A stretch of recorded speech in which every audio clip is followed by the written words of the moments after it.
কখনো ভেবে দেখেছো what if when you die? কখনো যদি হঠাৎ করে তুমি মরে যাও, তখন কি হবে? তোমার ফ্যামিলির কি হবে? তোমার আত্মীয় পরিজনের কি হবে? জেনারেলি আমাদের মাথায় এটা আসে না যে কালকে আমরা হয়তো মরে যেতে পারি, বা এজ হলে একটা ব্যাপার থাকে যে না, এজ হয়েছে। আজকালকের দিনে কোনো কিছুরই কিছু ভরসা নেই। যে কোনো মানুষ যখন সে ইনকাম করে, তার একটা রেসপন্সিবিলিটি থাকে। তার পরিবারের প্রতি, বৃদ্ধ মা বাবা থাকে, তার হয়তো একজন স্পাউস থাকে, ছেলে মেয়ে থাকে। হঠাৎ করে মরে গেলে সেই রেসপন্সিবিলিটির দায়িত্ব কার উপর যাবে?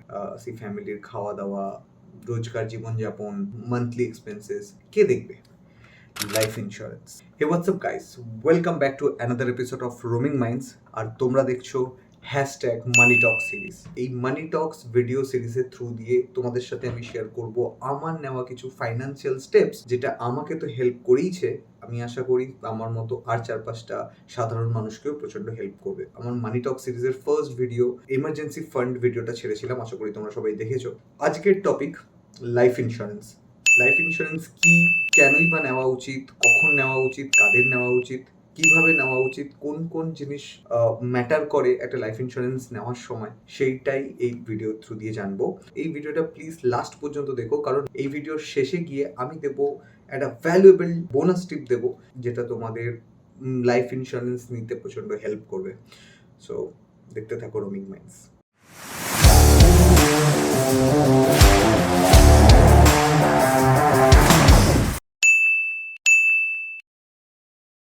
সো প্রথমেই জানতে হবে ইন্স্যুরেন্স কি। আমাদের চারপাশে অনেক ইন্স্যুরেন্স কোম্পানি আমরা দেখতে পাই, যেমন LIC, max life insurance, HDFC insurance, SBI life insurance. এইসব কোম্পানিতে আমরা প্রত্যেক বছর সামান্য প্রিমিয়ামের বিনিময়ে কিছু ইন্স্যুরেন্স প্রোডাক্ট কিনি। আর ইন্স্যুরেন্স কোম্পানি কি করে, আমার তোমার মতো সাধারণ মানুষের কিছু ডিফিকাল্ট সময়তে তারা ফাইন্যান্সিয়াল সাপোর্ট দিয়ে আমাদেরকে হেল্প করে। এবার জানতে হবে রকম ইন্স্যুরেন্স জেনারেলি হয়, যেটা আমার তোমার মতো সাধারণ মানুষ নিতে পারে। বেসিক্যালি দু রকমের ইন্স্যুরেন্স হয়, একটা হচ্ছে লাইফ ইন্স্যুরেন্স আর একটা হেলথ ইন্স্যুরেন্স। আমরা লাইফ ইন্স্যুরেন্স নিয়েই এই ভিডিওতে কথা বলবো, পরে এই হেলথ ইন্স্যুরেন্স নিয়ে আমি একটা আলাদা করে ভিডিও বানাবো আর তখন ডিসকাস করবো। ওটাও প্রচন্ড ইম্পর্টেন্ট, যেমন লাইফ ইন্স্যুরেন্স ইম্পর্টেন্ট, হেলথ ইন্স্যুরেন্সও ইম্পর্টেন্ট। সো ওটা নিয়ে আমরা পরে আলোচনা করবো। এবার লাইফ ইন্স্যুরেন্স 2-3 রকমের হয়। এক হচ্ছে গিয়ে টার্ম লাইফ ইন্স্যুরেন্স, যেটা হচ্ছে লাইফ ইন্স্যুরেন্সের সব থেকে বেস্ট প্রোডাক্ট। আর আরও কিছু প্ল্যান হয়, যেমন endowment plan, ULIP investment plus insurance plan, Jeevan Labh, Jeevan Suraksha, Jeevan আনন্দ, এই এরকম কিছু প্ল্যান আছে, সেগুলো লাইফ ইন্স্যুরেন্স এর আন্ডারেই পড়ে। সব থেকে বেস্ট এই প্রোডাক্টগুলোর মধ্যে হচ্ছে টার্ম ইন্স্যুরেন্স। এবার টার্ম ইন্স্যুরেন্স কি? একটা ইন্স্যুরেন্স প্রোডাক্ট কেনা, একটা মান্থলি বা ইয়ারলি প্রিমিয়ামের বিনিময়ে ওই মানুষটা, যে মানুষটা ইন্স্যুরেন্সটা কিনলো, সে মানুষটা যদি হঠাৎ করে মারা যায়, তাহলে ইন্স্যুরেন্স কোম্পানি তার ফ্যামিলিকে একটা লামসাম অ্যামাউন্ট দেবে, যেটাতে ওই ফ্যামিলির দৈনন্দিন জীবনযাপন করতে কোনো অসুবিধা হবে না। আর এই টার্ম ইন্স্যুরেন্সের যে কভারটা, যে লামসাম অ্যামাউন্ট, সেই মানুষটা মরে যাওয়ার পর ইন্স্যুরেন্স কোম্পানি যেটা ফ্যামিলিকে দেয়, সেই কভারটা অনেক বেশি হয়, প্রিমিয়ামটা অত্যন্ত কম হয়।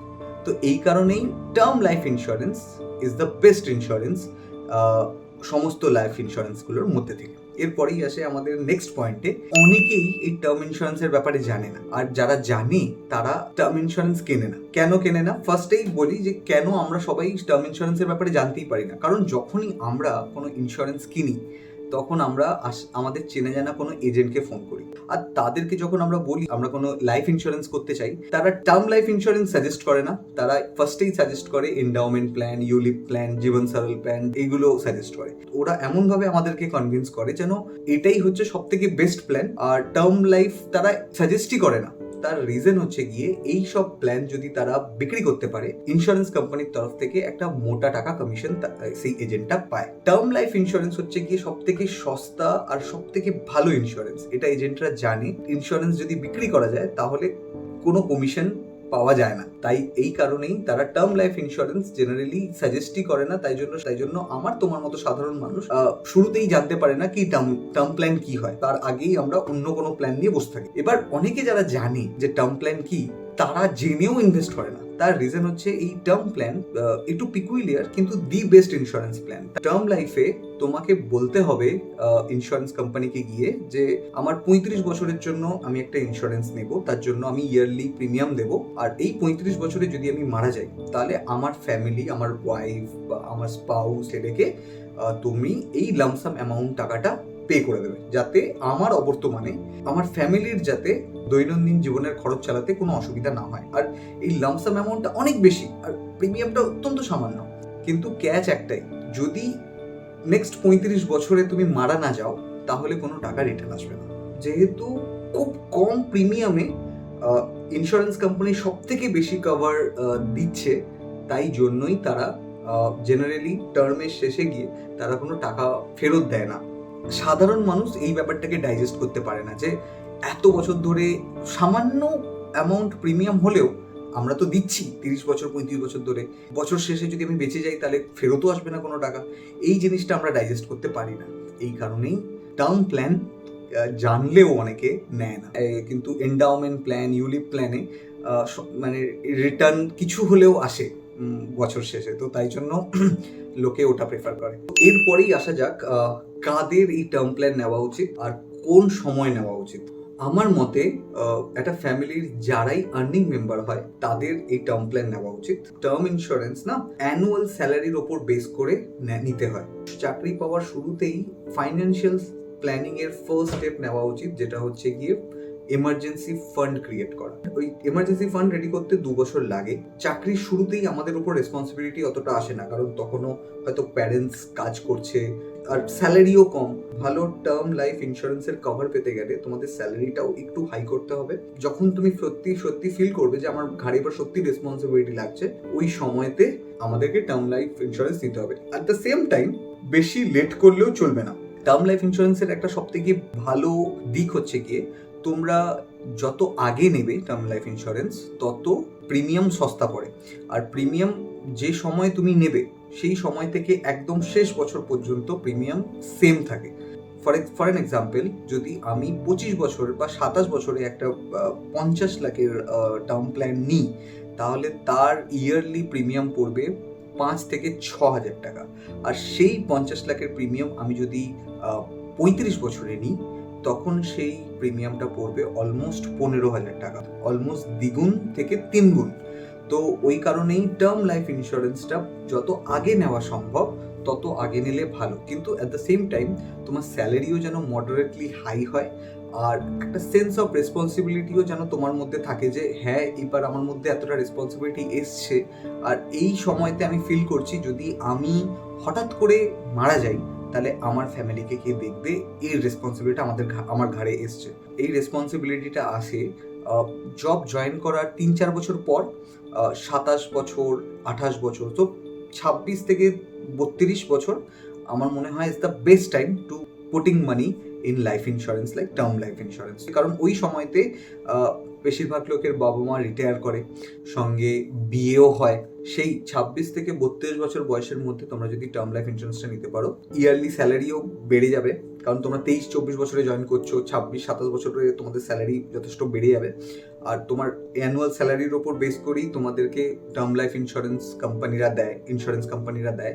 যেহেতু যথেষ্ট লো এজে তোমরা ইন্স্যুরেন্সটা নিচ্ছ, তো তোমাদের ইন্স্যুরেন্স প্রিমিয়ামও প্রচন্ড কম থাকে, আর ওটাই স্ট্যাগনেন্ট হয়ে যায় নেক্সট 35 বছরের জন্য। প্রথম একটুখানি গায়ে লাগবে, কারণ স্যালারি একটু কম থাকে আর ইন্স্যুরেন্সের প্রিমিয়াম বেরিয়ে গেলে একটুখানি কষ্ট হয়, কিন্তু আস্তে আস্তে যখন আরও 32, 35, 40 বছর বয়স আসবে, তখন দেখতে পাবে ওই ইন্স্যুরেন্স প্রিমিয়ামটা প্রচণ্ডই নগণ্য। তোমরা একটা সেন্স অফ রিলিফ ফিল করবে যে আমার যদি কিছু হয়ে যায় আমার ফ্যামিলিকে দেখার জন্য ইন্স্যুরেন্সও আছে, ইন্স্যুরেন্স কোম্পানিও আছে। তো এইবার আসা যাক আমাদের নেক্সট পয়েন্টে, কত অ্যামাউন্ট কভারের ইন্স্যুরেন্স নেওয়া উচিত। অ্যাজ পার মাই ভিউজ, তোমরা নিজের অ্যানুয়াল স্যালারির minimum 10x and maximum 20x পর্যন্ত নিতে পারো। কোনো একটা পার্সনের ইয়ারলি স্যালারি 5 লাখ টাকা, তার মিনিমাম ইন্স্যুরেন্স নেওয়া উচিত 5 লাখ ইন্টু 10, 50 লাখের টার্ম ইন্স্যুরেন্স 26-27 বছরে নেওয়া হয়, সেটা রাফলি পরে 5,000 টাকা অ্যানুয়ালি। আইডিয়ালি নেওয়া উচিত 20 গুণ, মানে 5 ইন্টু 20 মানে 1 কোটি টাকা। সেটা পরে 10 থেকে 12,000 টাকা ম্যাক্সিমাম অ্যানুয়ালি, মানে মাস গেলে মাত্র 1,000 টাকা প্রত্যেক মাসে। আর আরেকটা জিনিস, যে ম্যাক্সিমাম তোমরা তোমাদের অ্যানুয়াল স্যালারির 25 গুণই নিতে পারবে। আমাদের যে ইন্ডিয়ান রেগুলেটরি বডি IRDA, এরা রুল করে রেখেছে যে তোমরা ইয়ারলি স্যালারির ম্যাক্সিমাম 25 গুণই তোমরা কভার পাবে। এবার তোমাদের যদি আস্তে আস্তে বেড়ে যায় স্যালারি, সেক্ষেত্রে তোমরা আরেকটা ইন্স্যুরেন্স নিয়ে নিতে পারো। এরকমও উপায় আছে যে তোমরা এক্সিস্টিং ইন্স্যুরেন্সের কভারটা বাড়িয়ে দিলে। এবার আসা যাক কত বছরের জন্য টার্ম লাইফ ইন্স্যুরেন্স নেওয়া উচিত। এটা একটা খুব ডিবেটেবল টপিক। কিছু পার্সন আছে যারা ঠিক ততদিনেরই টার্ম ইন্স্যুরেন্স নেবে যতদিনে তাদের বাচ্চারা বড় হয়ে ইনকাম করা স্টার্ট করে দেবে, কারণ তাদের বাচ্চারা ইনকাম করলে তারাও তাদের ফ্যামিলিটাকে রান করার ক্ষমতা রাখবে। সে যদি মারাও যায় কোনো রকম কোনো কারণে, তো তার বাচ্চারা তার ফ্যামিলিটাকে দেখে নেবে। কিছু পার্সন এরকম আছে যারা বেশি টার্মের ইন্স্যুরেন্স নেয়। তা জানে, এটুকু জানে যে আমার ছেলে মেয়ে বড় হোক, চাকরি পাক না পাক, 75 বছর বয়স পর্যন্ত আমি নেব। আমি যদি মরে যাই তাহলে আমার ফ্যামিলি টাকা পাবে, যদি না মরি আমি নিশ্চিন্ত যে আমি মারা গেলে তাহলে আমার ফ্যামিলি টাকা পেয়ে যাবে। তো এইরকমও কিছু লোক আছে। আর এইরকমও লোক আছে যারা 99 ইয়ার্স পর্যন্ত নিজের ইন্স্যুরেন্সটা নিয়ে রাখে, কারণ তারা জানে যে বেশিরভাগ লোক 99 ইয়ার্স পর্যন্ত বাঁচে না। একদিক থেকে গ্যারেন্টি করে দিল, মানে আমি প্রিমিয়ামও দেবো 99 ইয়ার্স পর্যন্ত, আর আমি জানি যে 99 ইয়ার্স যেতে না যেতে আমি মরেও যাব, আর কোম্পানি টাকা দিয়েও দেবে আমার ফ্যামিলিকে। কোম্পানি আছে যেমন টাটা AIA লাইফ ইন্স্যুরেন্স, তারা 99 ইয়ার্স পর্যন্ত ইন্স্যুরেন্স দেয়। তো সেক্ষেত্রে প্রিমিয়ামটাও হাই হয়, কারণ কোম্পানি বুঝতে পারছে যে এই লোকটাকে, যে 99 ইয়ার্সের ইন্স্যুরেন্স নিচ্ছে, এই লোকটাকে আমাকে পেমেন্ট করতেই হবে। তাই জন্য ব্যাপারটা ম্যান টু ম্যান ভ্যারি করবে যে তোমরা কতদিন পর্যন্ত চাও যে আমি টার্ম ইন্স্যুরেন্সটা করে যাই। As per my opinion 70 to 75 years is a good time, কারণ এতে তোমাদের পকেটে অতটা এফেক্ট পড়বে না, কম প্রিমিয়াম থাকে। আর জেনারেলি 75 বছরে খালি ছেলে মেয়ে কেন, নাতিরাও চাকরি করতে স্টার্ট করে দেয়, তো কোনো রকম কোনো অসুবিধা হয় না। এবার আসা যাক পরের পয়েন্টে, একটা টার্ম লাইফ ইন্স্যুরেন্স নেওয়ার সময় কি কি কনসিডার করা উচিত। এই কনসিডারেশনটা one of the most important thing. প্রথমত তো একটা অ্যামাউন্ট কভার থাকে, তোমরা যদি মারা যাও তাহলে ইন্স্যুরেন্স কোম্পানি কত টাকা দেবে। আরেকটা জিনিস হয়, কখনো কখনো আমাদের ডিফিকাল্ট সিচুয়েশনে কোনো রকম একটা অ্যাক্সিডেন্ট হয়ে গেল, আমরা মারা গেলাম না কিন্তু আমরা আর ইনকাম করার স্টেজেও নেই, বা হঠাৎ করে আমাদের মধ্যে প্রচণ্ড শরীর খারাপ হয়ে গেল, আর সেই শরীর খারাপটা আমরা জানতাম না হয়েছে। তো সেই ক্ষেত্রে কি করণীয়? টার্ম লাইফ ইন্স্যুরেন্স একটা ফেসিলিটি প্রোভাইড করে, সেটাকে বলে অ্যাড অন ফেসিলিটি বা রাইডার ফেসিলিটি। তোমরা ইন্স্যুরেন্সের মধ্যে অ্যাড করতে পারো। একটা খুব ইম্পর্টেন্ট রাইডার হচ্ছে গিয়ে critical illness rider add on. আমরা তো জেনারেলি ইন্স্যুরেন্স নিয়ে নেবো 30 বছর বয়সে, 28 বছর বয়সে, কিন্তু সময়ের সাথে সাথে আমাদের দেহে ইলনেস গ্রো করতে আরম্ভ করে। বিভিন্ন রকম ইলনেস, যেমন সুগার গ্রো করতে আরম্ভ করে, হার্টের ডিজিজ, ক্যান্সার হয়। আজকালকার দিনে ক্যান্সার ইজ ভেরি কমন। মারা যাওয়ার পর তো তোমার ফ্যামিলির কাছে টাকা আসবে, কিন্তু মারা যাওয়ার আগে ওই সিচুয়েশনটাকে ট্যাকেল কি করে করবে, এইখানেই ক্রিটিক্যাল ইলনেস রাইডার আসে। এই রাইডারটা যদি ইন্স্যুরেন্সের সাথে অ্যাড করো, তাহলে ইয়ারলি প্রিমিয়ামের সাথে আরো কিছু টাকা এক্সট্রা তোমাদের কাছ থেকে চার্জ করবে। 40 থেকে 50টা লিস্ট দিয়ে দেবে যে এই 50টা ইলনেসের মধ্যে যদি তোমার কিছু হয়, তাহলে তোমাকে এক্সট্রা এত অ্যামাউন্ট অফ মানি তোমার ফ্যামিলিকে দিয়ে দেওয়া হবে তোমার মারা যাওয়ার আগে। সেখানে ক্যান্সার থাকতে পারে, সেখানে হার্ট ডিজিজ থাকতে পারে, মোস্ট কমন ইলনেস যেগুলো হয়। তো এই ইলনেসের লিস্টটা যত বেশি থাকবে সেইটা অবশ্যই নেওয়া উচিত। এইটা হচ্ছে ক্রিটিক্যাল ইলনেস রাইডার তোমরা চুজ করতে পারো টার্ম লাইফ ইন্স্যুরেন্সের সাথে। যদি 1 কোটির ইন্স্যুরেন্স নাও, তো তোমরা এক্সট্রা 20 লাখ থেকে 30 লাখের ক্রিটিক্যাল ইলনেস ইন্স্যুরেন্সের মধ্যে নিতে পারো।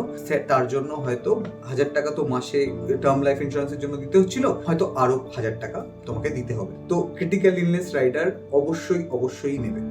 আর সঙ্গে আরেকটা রাইডার আছে, ক্রিটিক্যাল ইলনেস ওয়েভার রাইডার। এবার ক্রিটিক্যাল ইলনেস যদি তোমার হয়ে যায়, তুমি আর ইনকাম তো করতে পারবে না, কোম্পানি তোমাকে আর টাকা দেবে না। তো সেক্ষেত্রে কোম্পানি ওটাও সামান্য কিছু টাকা যদি এক্সট্রা প্রিমিয়ামের মধ্যে অ্যাড করে, ইন্স্যুরেন্স কোম্পানি কি বলে, যখনই তোমার ক্রিটিক্যাল ইলনেস ডায়াগনোস হয় তোমার দেহে, ওই দিন থেকে বাকি যে প্রিমিয়ামগুলো পড়ে থাকে সেই প্রিমিয়ামগুলো তারা আর নেয় না। ইন্স্যুরেন্স কোম্পানি বলে আমাদের আর লাগবে না। এটাকে বলে critical illness waiver add on.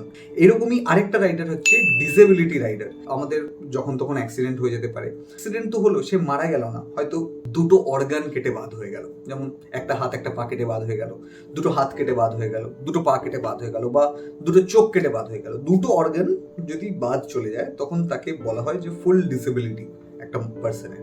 তো ওই ক্ষেত্রেও একটা সামান্য চার্জ, ওই একটা আলাদা রাইডার পাওয়া যায় যে ডিসেবিলিটি ওয়েভার রাইডার যদি অ্যাড করে নাও, তাহলে তোমার যদি এরকম ডিসেবিলিটি হয়ে যায়, কারণ তুমি তো মরছো না, কিন্তু তোমার আর টাকা অর্জন করার সামর্থ্য নেই, তো সেক্ষেত্রে ইন্স্যুরেন্স কোম্পানি কি করে, সেদিন থেকে আর ইন্স্যুরেন্সের প্রিমিয়ামের টাকা আর নেবে না।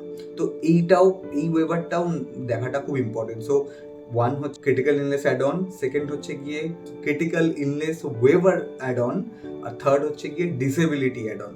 এই তিনটে তো মাস্ট নেওয়া উচিত।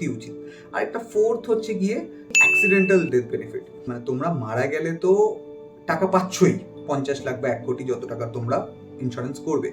যদি তোমরা এই অ্যাক্সিডেন্টাল ডেথ বেনিফিট রাইডারও নাও, মানে এটাতেও কিছু প্রিমিয়াম এক্সট্রা দিতে হয়, মেইন প্রিমিয়ামের সাথে আরও কিছু এক্সট্রা প্রিমিয়াম দিতে হয়। তো এতে কি হবে, তোমরা সামান্যই প্রিমিয়াম লাগে, তো যদি স্পেসিফিক্যালি তুমি অ্যাক্সিডেন্টাল ডেথ হয়, টোটাল অ্যামাউন্টের সাথে আরো 10 লাখ বা 20 লাখ টাকা এক্সট্রা তোমার ফ্যামিলিকে দেবে। তো আমার মনে হয় এটা অপশনাল, এটা না নিলেও হয়, কারণ এমনি ফ্যামিলি টাকা পাচ্ছে তারা, তো আলাদা করে অ্যাক্সিডেন্টাল ডেথের জন্য আর কোনো টাকা এক্সট্রা পাওয়ার দরকার নেই। But critical illness waiver add on আর ডিসেবিলিটি ওয়েভার অ্যাড অন, এই তিনটে অবশ্যই তোমরা চেক আউট করতে পারো। এই যে বললাম, টার্মস অ্যান্ড কন্ডিশন গুলো ভালো করে জেনে নেবে। এবার আসা যাক কোন কোম্পানির ইন্স্যুরেন্স প্রোডাক্ট নেওয়া উচিত আর কোথা থেকেই বা কিনবো। প্রচুর কোম্পানি আছে, কিন্তু কোম্পানি বাছাই করার কিছু রুলস আছে। সবার উপর এলআইসি আছে, max life insurance, ICICI Prudential, tata AIA, HDFC life, SBI life, সবাই খুব ভালো কোম্পানি। অবশ্যই রেপুটেড কোম্পানির দিকে যাওয়া উচিত। আমি নিজে অনলাইনে কিনেছি, তো তোমরাও অনলাইনে কেনো, পলিসি বাজারের থ্রু দিয়ে তোমরা বিভিন্ন প্ল্যানকে কম্পেয়ার করতে পারবে, কম্পেয়ার করে যেটা বেটার সেটা কিনতে পারবে। আর অবশ্যই রেপুটেড কোম্পানি চুজ করো। এরপরে আসা যায় কি কি দেখে কেনা উচিত, কি কি স্পেসিফিক্যালি দেখা উচিত একটা টার্ম লাইফ ইন্স্যুরেন্স কেনার ব্যাপারে। ফার্স্টেই দেখতে হবে ক্লেম সেটেলমেন্ট রেশিও। 100টা যদি ক্লেম আসে কোনো একটা কোম্পানির কাছে, তারা কটা ক্লেম অ্যাকসেপ্ট করছে, টাকা পেমেন্ট করে দিচ্ছে, আর কটা ক্লেম রিজেক্ট করছে। তো এইটা যতটা হাই হবে, যেমন ম্যাক্স লাইফের 99%-এর ওপরে ক্লেম সেটেলমেন্ট রেশিও, একমাত্র ইন্স্যুরেন্স কোম্পানি, প্লাস আগের বছর পর্যন্ত এইচডিএফসি লাইফ আর টাটা এআই এরও 99%-এর ওপরে ছিল ক্লেম সেটেলমেন্ট রেশিও, কিন্তু তাদের এই বছর 98% হয়েছে। সো মিনিমাম 97 হতে হবে, ঠিক আছে, ক্লেম সেটেলমেন্ট রেশিও। আর যখন 99%-এর কোম্পানি আছে, তখন 97-98%-এ যাওয়ার কোনো দরকার নেই। সো আমি অবশ্যই বলবো যাদের ক্লেম সেটেলমেন্ট রেশিও 99%-এর বেশি, তাদেরকেই নেওয়া উচিত। এবার এটা ছাড়াও আরেকটা জিনিস দেখা উচিত, amount settlement ratio. Generally claim settlement ratio better থাকলেই you can go for it. Okay, amount settlement ratio কত টাকা তারা সেটেল করেছে, এই ডেটাটা ইজিলি অ্যাক্সেসেবল নয়, কিন্তু জেনারেলি ক্লেম সেটেলমেন্ট রেশিও যার বেশি থাকে তাকে আমরা ট্রাস্ট করতে পারি। যেটা আমি আগের সেগমেন্টেই বললাম, যে কোম্পানি যেন রেপুটেড হয়, সেই কোম্পানির নাম যেন তোমরা শুনেছো। আর আরেকটা জিনিস, সেটা পলিসি বাজারে ইজিলি দেখতে পাবে, সেটা হচ্ছে solvency ratio. Max life, tata AIA, HDFC life সবারই 2 আছে, মানে যত টাকার ইন্স্যুরেন্স তারা বিক্রি করছে তার 2 গুণ টাকা তাদের রিজার্ভে আছে। সো টাকা পয়সা নিয়ে কোনো ব্যাপারই নেই। আর এলআইসির কাছে তো মানে এত টাকা, এলআইসি কোনোদিনও ব্যাংক্রাফট হতে পারে এটা কেউ এক্সপেক্টই করতে পারে না। এলআইসি যদি তোমরা নাও, তোমরা নিশ্চিন্তে থাকো। প্রাইভেট কোম্পানিরও যদি নাও, তাহলেও কোনো রকম কোনো সমস্যা নেই। So solvency rate, claim settlement ratio আর রেপুটেড ব্র্যান্ড, তোমরা যদি ভালো করে এই তিনটে জিনিস যদি দেখো, তাহলেই এনাফ। এবার আসা যাক পরের পয়েন্টে, ক্লেম কি রিজেক্ট হয়? অবশ্যই হয়। এইখানেই হচ্ছে আমাদের কর্তব্য চলে আসে। যখনই আমরা ইন্স্যুরেন্স প্রোডাক্ট নিতে যাই, তখন কোম্পানি তোমাদের স্পেসিফিক স্ট্রেট ফরওয়ার্ড কোয়েশ্চেন জিজ্ঞেস করে, যেটা তোমাদের হেলথ রিলেটেড, তোমাদের পার্সোনাল ইনফরমেশন রিলেটেড, তোমার annual income related and job related, যাতে তোমরা ঠিকঠাক ইন্স্যুরেন্সের প্রিমিয়াম ভরতে পারো। তোমাদের হেলথ অ্যান্ড লাইফস্টাইল এর ওপর তোমরা ইন্স্যুরেন্স পাবে। কোনো রকম bad habits like smoking, drinking এগুলো না করো, তাহলে তোমরা কম প্রিমিয়ামে ইন্স্যুরেন্স পাবে। আর যদি তোমরা এই হ্যাবিটসগুলো করো, তোমাদেরকে বেশি প্রিমিয়াম দিতে হবে। ইনঅ্যাকিউরেট ডেটা দিলেও তোমাদের ক্লেমস রিজেক্ট হতে পারে। যদি তোমরা বলো যে হ্যাঁ স্মোক করি, হ্যাঁ ড্রিঙ্ক করি, তাহলে প্রিমিয়াম বেশি চার্জ নেবে তারা। ওই প্রিমিয়ামটা বাঁচানোর জন্য তোমরা যদি বলে দাও যে না স্মোক করি না, ড্রিঙ্ক করি না, ইন্স্যুরেন্স নেওয়ার পরেই তোমাদের একটা ফিজিক্যাল হেলথ টেস্ট হয়। আর ওদের কাছে এরকম ইকুইপমেন্ট আছে এটা জানার যে এই পার্সনটা কোনোদিনও এর আগে স্মোক করেছে বা ড্রিঙ্ক করেছে কিনা এটা দেখাচ্ছে। সেক্ষেত্রে তোমাদের কি হবে, তোমরা ইন্স্যুরেন্স পেয়ে যাবে, তোমরা বছরের পর বছর প্রিমিয়াম দিয়ে যাবে। সেই ইন্স্যুরেন্স ক্লেম করার জন্য তোমাদেরকে ওরা বলতেই পারে এই ইন্স্যুরার ড্রিঙ্ক করতো, স্মোক করতো, যখন ইন্স্যুরেন্স নিচ্ছে তখন জানায়নি, সেই কারণে আমরা ক্লেম সেটেল করব না, টাকা পেমেন্ট করব না। অ্যাকিউরেট ডেটা দেওয়াটা খুব খুব important. Pre existing health condition থাকে সেটাও তোমাদের জানানো উচিত, কারণ সেটার বেসিসে ওরা ডিসাইড করবে যে তোমাকে ইন্স্যুরেন্স দেওয়া যাবে কিনা। অনেকের মধ্যে সুগার চলে আসে, অনেকের হার্ট ডিজিজ থাকে, অনেক রকম স্কিন ডিজিজ থাকে, সেইগুলো ডিসক্লোজ করাটা খুব খুব ইম্পর্টেন্ট। যখনই ইন্স্যুরেন্স নিচ্ছ তোমাদের কাছ থেকে ফার্স্টে কোয়েশ্চেনে জিজ্ঞেস করবে যে এই জিনিসপত্রগুলো তোমাদের আছে কিনা। সেই হিসাবে তোমাদের মেডিকেল টেস্ট হবে, সেই মেডিকেল টেস্ট আর তোমাদের অ্যান্সার মিলিয়ে দেখবে। যদি কোনো জায়গায় ডিসক্রিপেন্সি পায়, নয় তারা প্রিমিয়াম বাড়িয়ে দেবে, না হলে তোমার ইন্স্যুরেন্স রিজেক্ট করে দেবে। আর এবার আসা যাক আমাদের পরের টপিক, কোম্পানি যদি ডুবে যায় আর কোম্পানি যদি টাকা দিতে না চায়, আলটিমেটলি তোমরা সমস্ত কিছু ঠিকঠাক ডিসক্লোজ করার পরেও সেক্ষেত্রে কি হবে? তো অনেকেই মনে করবে যে না এলআইসি আমাদের ভরসা, এলআইসি ডুবতে পারবে না। ঠিক কথা, এলআইসি ডুবতে পারবে, কিন্তু প্রাইভেট কোম্পানির কাছ থেকে ইন্স্যুরেন্স নিলে, প্রাইভেট কোম্পানি যদি ব্যাংকরাপ্ট হয়ে যায়, আমাদের সমস্ত টাকা নিয়ে চলে যায়, ইন্স্যুরেন্স নিয়ে চলে যায়, তখন অত চাপ নেওয়ার কোনো দরকারই নেই। কারণ ইন্ডিয়ান রেগুলেটরি বডি IRDA অনেক ব্রহ্মাস্ত্র দিয়ে গেছে আমাদেরকে। যখন কোনো কোম্পানি ব্যাংকরাপ্ট হয়ে যায় তখন তার কোম্পানিকে অন্য কোনো থার্ড পার্টিকে সেল করতে হবে। সেই কোম্পানিকে তার নিজস্ব অ্যাসেট, তার নিজস্ব ইন্স্যুরেন্স বেস, তার কাস্টমার পুরোটাই সেল করে দিতে হবে অন্য কোনো কোম্পানিকে। তো কোনো রকম চিন্তা নেই, এরকম আগে অনেক হয়েছে, অনেক ইন্স্যুরেন্সের নাম চেঞ্জ হয়ে গেছে। Your money is safe, your insurance is safe. যদি কোম্পানির কাছে না পাও তাহলে IRDA তোমাদের সাথে থাকবে। আরেকটা সব থেকে বড় ব্রহ্মাস্ত্র যেটা IRDA করে রেখেছে সেটা হচ্ছে IRDA রুল সেকশন 45। সেকশন 45 এটা বলে যে যদি তোমরা কোনো রকম ইন্স্যুরেন্সে মিনিমাম 3 বছর থাকো আর 3 বছর কন্টিনিউয়াস প্রিমিয়াম দাও আর তারপরও ক্রস করে যাও, তাহলে কোনো ইন্স্যুরেন্স কোম্পানির ক্ষমতা নেই তোমার ক্লেম আটকাবে। ইভেন যদি তারা কোনো রংফুল ইনফরমেশনও পায় ইন্স্যুরারের প্রতি। তো সেকশন 45 আমার তোমার সুবিধার্থে বানানো। তো এটা হচ্ছে সব থেকে বড় ব্রহ্মাস্ত্র। কিন্তু তা সত্ত্বেও তারা কি করতে পারে এরকম সিচুয়েশনে, তারা তোমাদের ক্লেম আটকে রাখতে পারে। তোমার ফ্যামিলিকে বারবার কোম্পানির ভিজিট করাবে, হ্যারাস করবে, ঘোরাবে। সো আমাদের অ্যাজ এ রেসপন্সিবল সিটিজেনের এটাই করা উচিত যেন আমরা প্রত্যেকটা ডেটা অ্যাকিউরেট দিই যখন আমরা ইন্স্যুরেন্স কিনছি, তাতে আমাদের অবর্তমানে আমাদের ফ্যামিলির ইন্স্যুরেন্সের টাকা পেতে, ক্লেম পেতে কোনো রকম যাতে কোনো অসুবিধা না হয়। আশা করি তোমার এই ভিডিওটা এতক্ষণ পর্যন্ত ভালো লেগেছে। তাহলে অবশ্যই লাইক করো, শেয়ার করো ভিডিওটা, সাবস্ক্রাইব করো রোমিং মাইন্ডসকে। এখনো পর্যন্ত এই ভিডিওর বোনাস টিপ দেওয়াটা বাকি আছে, যেটা আমি শুরুতে বলেছিলাম যে ভিডিও শেষ পর্যন্ত দেখো। Let's come to the bonus part. এই পয়েন্টের থ্রু দিয়ে একটা বোনাস টিপ দেবো যেটা তোমাদের ইন্স্যুরেন্সটা নিতে হেল্প করবে। তোমরা যখনই কোনো ইন্স্যুরেন্স নেবে তখন এইটা ভেবে নেবে যে আমার ফ্যামিলিতে ডেথ রেট কেমন। মানে জেনারেলি ঠাকুরদাদা, ঠাকুমা, তারপর ঠাকুরদাদার ভাই, কোনো জেঠু, বয়োজ্যেষ্ঠ কোন এজে তারা মারা যাচ্ছে। যদি দেখো যে 70, 71, 72 এজে তারা মারা যাচ্ছে, তাহলে তোমরা 75 বছর পর্যন্ত ইন্স্যুরেন্স নাও। যেহেতু তোমার ফ্যামিলিতে ট্রেন্ডই আছে, তুমিও 75 বছরের বেশি বাঁচবে না। 75 বছর পর্যন্ত তোমরা যদি ইন্স্যুরেন্স নাও, তাহলে there is a high chance তোমার ফ্যামিলি সামর্থ্য হয়ে যাওয়ার পরেও তোমরা প্রিমিয়ামের রিটার্নটা লামসাম অ্যামাউন্ট হিসাবে ফ্যামিলিকে দিয়ে যেতে পারো তুমি মারা যাওয়ার পর। সেকেন্ড বোনাস টিপ হচ্ছে গিয়ে কোনো ইলনেস রেট আছে কিনা তোমাদের ফ্যামিলিতে। এরকম চেনা জানা আমার আত্মীয় আছে যারা কোনোদিনও গুটখা খায়নি, কোনো রকম স্মোক করেনি, বিড়ি সিগারেট কিছু খায়নি, কিন্তু তার ক্যান্সার হয়েছে। তার রিজনই এটা যে তাদের ফ্যামিলিতেই ক্যান্সার ছিল। হেরিডিটি যেমন একটা হয় ব্যাপার, যে যার মোস্ট অফ দ্য কেসেস এরকম হয় 80% 70% কেসে যে যার ঠাকুরদাদা বাবা বল্ড, তার ছেলেরও ভবিষ্যতে টাকি হবে। সো তেমনি ক্যান্সার বা সুগার এগুলো হেরিডিটির মধ্যে আসে। আইডেন্টিফাই করে নাও যে এটা আমাদের পরিবারে আছে, তো অবশ্যই সেইটার ইলনেস, ক্রিটিক্যাল ইলনেস রাইডার যেন অবশ্যই টার্ম লাইফ ইন্স্যুরেন্সের সাথে নেবে। আর এই ইন্স্যুরেন্স নেওয়ার সব থেকে সুবিধা এটা হচ্ছে গিয়ে, যে কোনো ইন্স্যুরেন্স যদি নাও তাহলে তোমরা ইন্স্যুরেন্স নেওয়ার 15 দিন, নেক্সট 15 দিনের মধ্যে তোমাদের যদি মাইন্ড চেঞ্জ হয়ে যায় যে আমরা ইন্স্যুরেন্স নেব না, তো তোমরা ইন্স্যুরেন্সটা দিয়ে দিতে পারো। ইন্স্যুরেন্স কোম্পানি তোমাদের ফুল টাকা রিফান্ড করে দেবে। 10 days রিটার্ন পলিসি আছে ফ্লিপকার্ট, অ্যামাজন, মিন্ট্রাতে।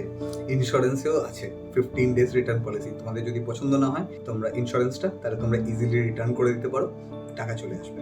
এই হচ্ছে গিয়ে the whole process about term life insurance. আশা করি তোমাদের এই ভিডিওটা ভালো লেগেছে, আর আশা করি তোমাদের এই ভিডিওটা বোরিং লাগেনি, ইনফরমেটিভ লেগেছে। সো প্লিজ লাইক করো আর কমেন্ট করো, কারণ লাইক করলে ইউটিউব অ্যালগরিদম বুঝতে পারে যে তোমরা এই ভিডিওটা পছন্দ করেছো, আর এটা আরও অডিয়েন্সের কাছে এগিয়ে নিয়ে যাবে। আর অবশ্যই সাবস্ক্রাইব করো রোমিং মাইন্ডস চ্যানেলটাকে, আর সাপোর্ট করো #মানিটক সিরিজকে, কারণ এই সিরিজের থ্রু দিয়ে আমি আমার পার্সোনাল ফাইন্যান্সের এক্সপিরিয়েন্সগুলো তোমাদের সাথে শেয়ার করতে পারবো, আর আশা করি তোমাদেরও প্রচণ্ড হেল্প হবে নিজের লাইফ লিড করতে। তো থ্যাংক ইউ সো মাচ ভিডিওটা পুরোটা দেখার জন্য। দেখা হচ্ছে পরের ভিডিওতে।